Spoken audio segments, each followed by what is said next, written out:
briefly. I don't know about my favorite technique. I think I love clay, but I just wanted to share briefly that I worked a lot with, well, maybe some of you know that I often work with tragedies like severe grief and teens with eating disorders and self-harm and suicidal risk.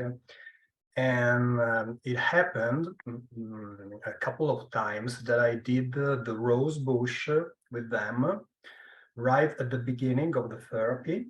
And it's, well, usually in my experience, teens are comfortable with the rose bush. Sometimes they think, okay, this is the classic psycho stuff, so he will read something about me, so they are quite comfortable with it. And I often see those rose bush stuck maybe in the bottom of the paper, or right or left bottom, very little, with I don't know, black flowers, for example, or falling leaves, and it's a very good chance for talking about their suffering with a powerful media. But the thing I noticed that is really powerful with them, and it was very moving in a couple of experiences. Maybe I shared drawing with you, Karen, right? So I asked to them at the end of the therapy that we do together to do another rose bush, and it's often totally different. It's more colorful, and the drawing feels all the paper, and they don't remember about the first one most of the times. So I ask them, do you remember it? And then I show it to them. I remember in particular a girl that came to me. She was maybe 17, and we worked for almost 2 years together. And I remember that she saw the first rose bush black in the bottom right of the paper, and she started to cry. And it was very powerful to actually see what changed during therapy.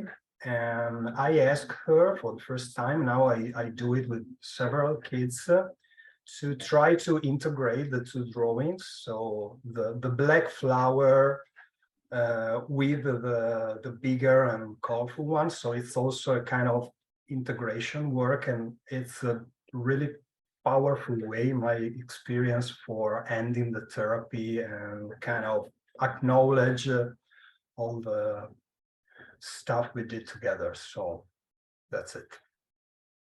Thank you. I love that. I love how it can be like a pre and post to measure progress. That's wonderful.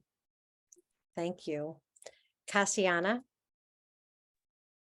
Well, I was thinking about some favorite resource, and I think that what I like the most working in Violet's model is that all the resources fit so well in the dialogue, and they are so powerful, all of them. And I think that my favorite is that one that fits right in, that pops up in the dialogue, just so in a natural way, so beautiful, that I think that my favorite is the here and now resource, because it's what comes from that moment, that very rare moment. And the other thing that I would like to say is that I realized that in working with resistance, I always go in a way that is very sensorial. So if I'm working on a sentry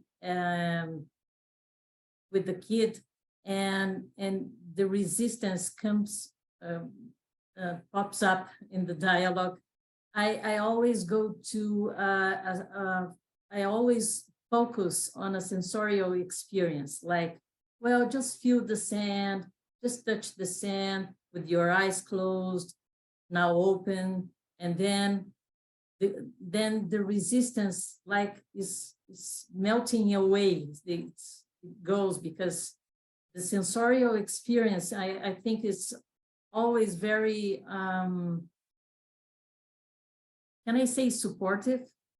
Yeah, Yeah. I would. I Yeah. think that's a great Yeah. word. So Actually. it's Yeah. very supportive, and then it goes in another way. But I think that my favorite is always that one in that moment, right in that point, that that is all of them very, very powerful and very beautiful. Yeah. And I love that so much. And I think when anyone is just starting out, it's hard to trust that you know what that is. And so I'm so glad that you, as an experienced therapist, is talking about that, because at first you might rely on sort of, a few go-tos that you're comfortable with. And then as you get more comfortable, you can follow that guidance that you're getting from the client, which is what I hear you talking about, Cassiana. yeah, I think that if I elect a favorite one, I think I think that I would love always to work with that, and not and I don't know, but I think they're just beautiful. I think that I would say, for the people who is starting and knowing Violet's model right now, that you must really get familiar with all of the resources, and then it becomes very natural in the dialogue. Like, so work with everything, try everything, and just be free to use whatever you feel like. Yeah. That moment will be good. Love it. Love it. Thank you. I thank you. Yeah, I love this discussion. I'm imagining that people are getting not just the ideas, but how they're framed for each of the people talking about it. And I love these calls.